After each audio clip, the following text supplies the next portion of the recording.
Nos vindeiros días Sanxenxo encherase de afeccionados e tenistas. A vila sumerxerase de cheo na celebración do 11º Torneo Internacional Cadete. Y aunque el circuito es europeo, digamos que la Federación Internacional de Tenis delega en la Federación Europea la organización de esta categoría en Europa.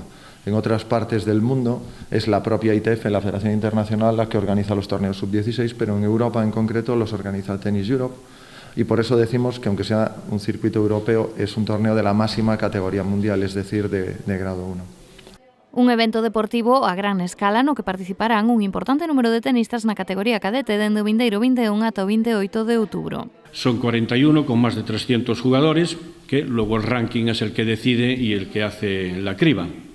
Pero por lo menos, pues bueno, yo decir eso, que prácticamente yo he visto por aquí, excepto Noruega, creo, todos los países europeos han estado inscritos, lo cual, bueno, pues el nombre de Sanxenxo, como le decimos siempre al ayuntamiento, somos también parte de ese turismo que queremos proyectar.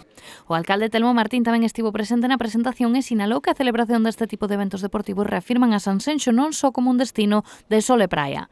Y decir también que Sanxenxo se está convirtiendo ya en un destino no solamente de sol y playa, sino un destino donde hay eventos, y en este caso deportivo, que nos vienen muy bien. Y yo quiero agradecer que eso en el mes de octubre que se celebre un montón, creo que dijimos el otro día 60 países, después lo explicarán ellos, sí. ¿No? Y por lo tanto, pues oye, pues el ayuntamiento tiene que estar implicado y así lo va a seguir haciendo en el futuro. Rapaces e rapazas participarán neste torneo no que poderán competir de xeito individual ou dobres.